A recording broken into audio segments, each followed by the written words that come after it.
Hello and welcome, ladies and gentlemen, to 3x3, a new program on this channel wherein I review the last 9 films that I used to see in theaters with my Moviepass card. I hope you enjoy it. Let's get to our first film right away. Call Me By Your Name. Well, this was the first movie that I saw with the Moviepass. Yay! And I have very little negative to say about it. And I was pretty appreciative of it. Overall, sure, it was long, plodding, and slow-moving, but in a rather casual and engaging way. It truly captures a time and place, a mood and feeling, and takes its time to get us there. This film looks great, and it's one to be savored for the next few days after viewing it. The very last shot of the film is what turns it from a good one into a really good one.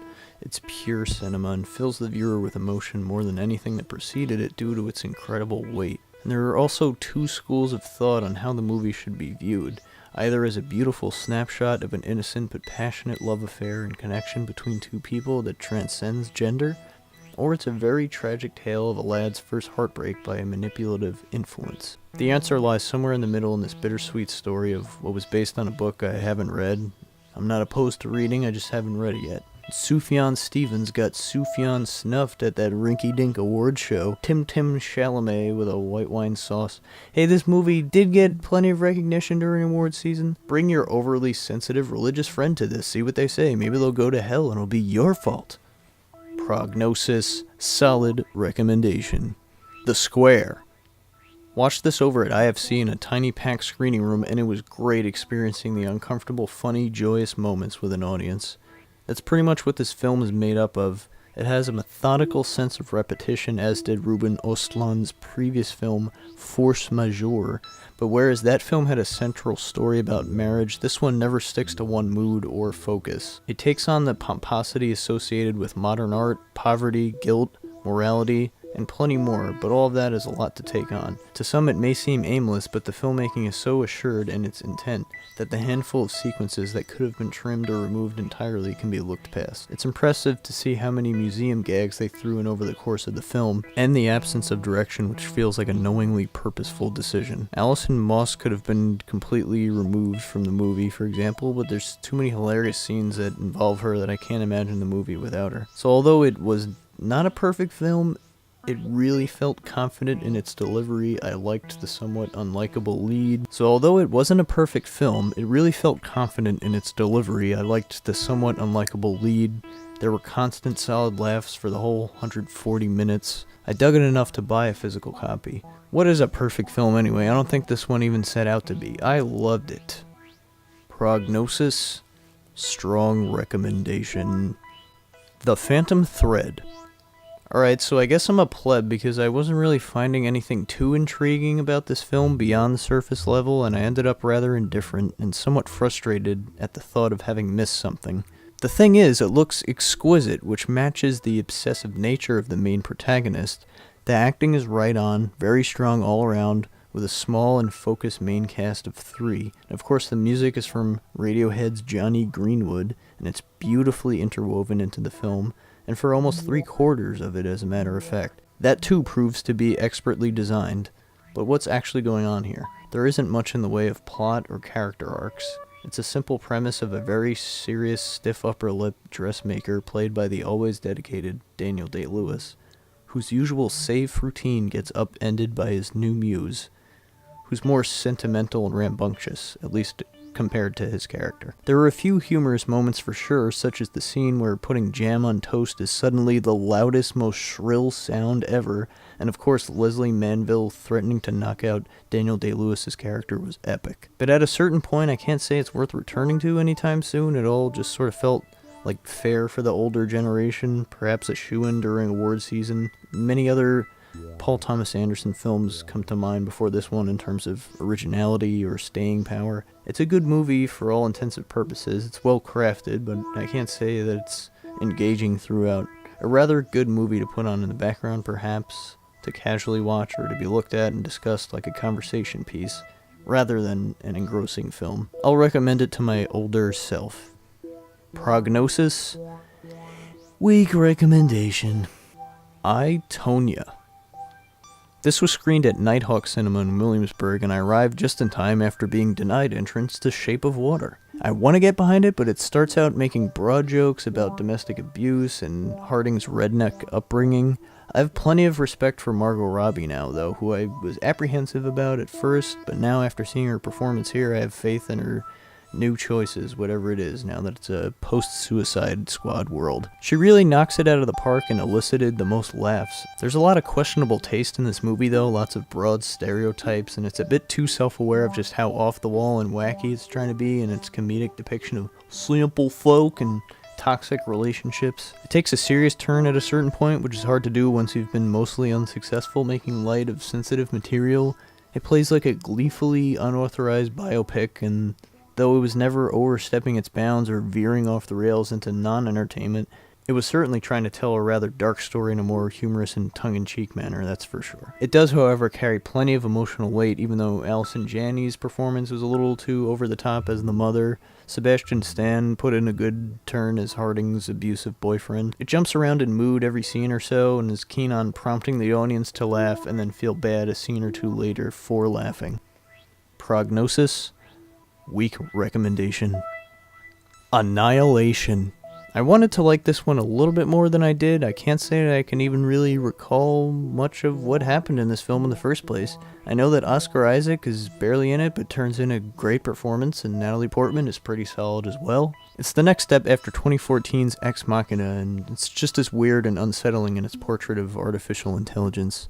It doesn't have the same immediate satisfaction as the ending of Ex Machina did, and the characters aren't as memorable, for example, but there were some very cool ideas within it, and it keeps the audience in a shroud of mystery and suspense. This has the makings of a sci-fi sleeper classic, and upon more viewings there will be more detail to be found. It's got a very otherworldly feel to it, and is one of the more intelligent and forward-thinking sci-fi films in recent memory. But I wouldn't have included the wraparound segments of Natalie Portman being probed on her accounts of the events of the film. When in doubt, it's better to leave more to the imagination of the viewer, but it also could have been a studio note, I don't know, I haven't read the script. This one really feels like it takes time to be understood. Prognosis? Solid recommendation.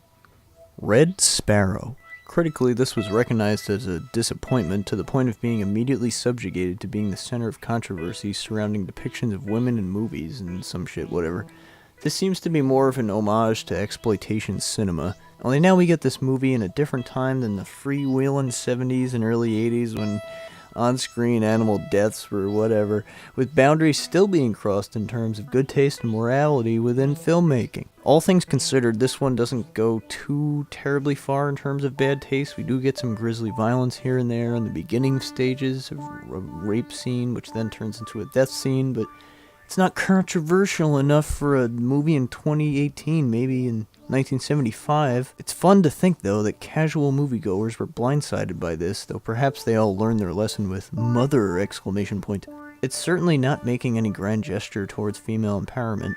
It's showing how women can use their sexuality as a tool for getting the better of men, which is generally seen as a man's narrow view of a woman's worth. This one was just not all that memorable. Not a whole lot of over-the-top set pieces, no real outstanding characters. Lawrence's performance is rather stiff, though this is at least partially intentional. It could have benefited from taking things a bit further in terms of bad taste or just extremity, but now all we get is a somewhat safe spy movie that didn't leave as much of an impact as it could have. Prognosis? Skippable. The Death of Stalin.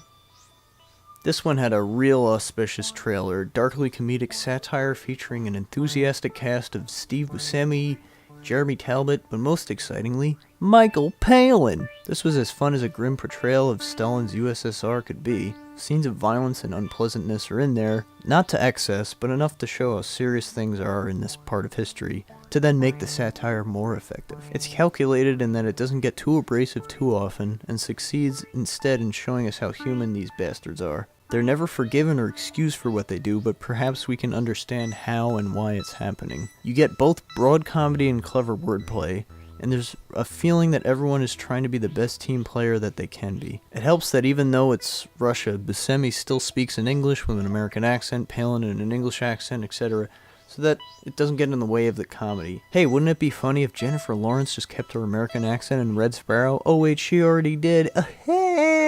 Just kidding, it wasn't the worst. If it had to be compared to anything, perhaps Dr. Strangelove is apt, in that its comedy doesn't hit you over the head.